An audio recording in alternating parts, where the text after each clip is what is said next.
মই মাননীয় ভূপেশ বাঘেল ডাঙৰীয়াক ধন্যবাদ জ্ঞাপন কৰিছোঁ যে আজি তেওঁ ৰায়পুৰত নিজৰ দলীয় দায়িত্ব সামৰি তেওঁ আমাৰ মাজত উপস্থিত হ'ল আৰু দেৰ ৰাতিলৈকে সকলোৰ লগত বহিলে।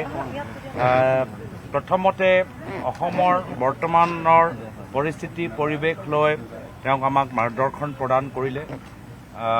ক'লে যে আমি আমাৰ বিধানসভাৰ ভিতৰত বিধানসভাৰ বাহিৰত আমি সদায় ৰাইজৰ কথা অসমৰ জনসাধাৰণৰ কথাবোৰ আমি প্ৰকাশ কৰিব লাগে।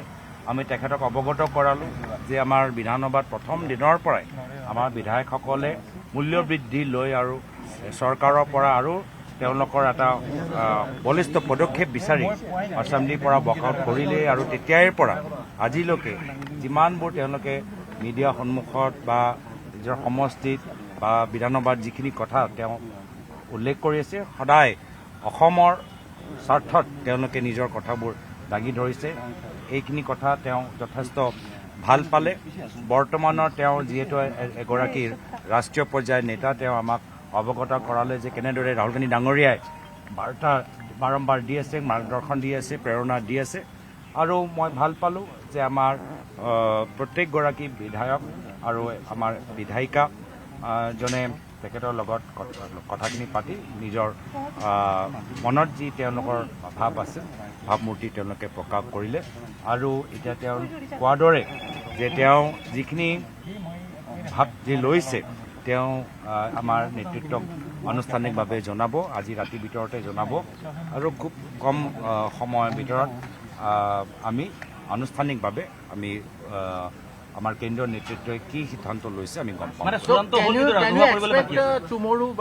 এটা প্ৰক্ৰিয়া থাকে, প্ৰক্ৰিয়া মতে তেওঁ আহিলে, প্ৰক্ৰিয়া মতে সকলোৰ লগত কথাখিনি পাতিলে। এতিয়া 5 মিনিট আগত তেওঁ কথাখিনি সামৰিলে।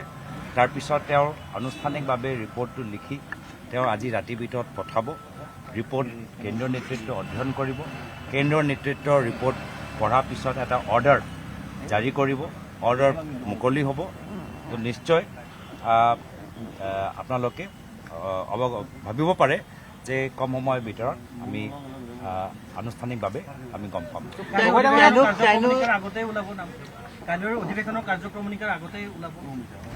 চাওক, মই প্ৰক্ৰিয়াটো বুজাই দিলোঁ। মই আমাৰ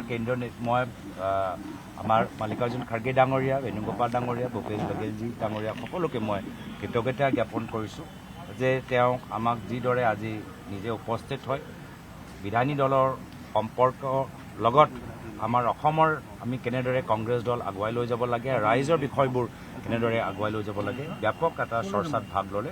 মই আমাৰ কেন্দ্ৰীয় নেতৃত্বৰ প্ৰতি কৃতজ্ঞ। প্ৰত্যেকগৰাকী বিধায়কে পৃথক পৃথককৈ সোধা হৈছে, আলোচনা কৰা হৈছিল। হয়, ধন্যবাদ। মই গোটেইখিনি কথা ক'লো। এতিয়া আপোনাৰ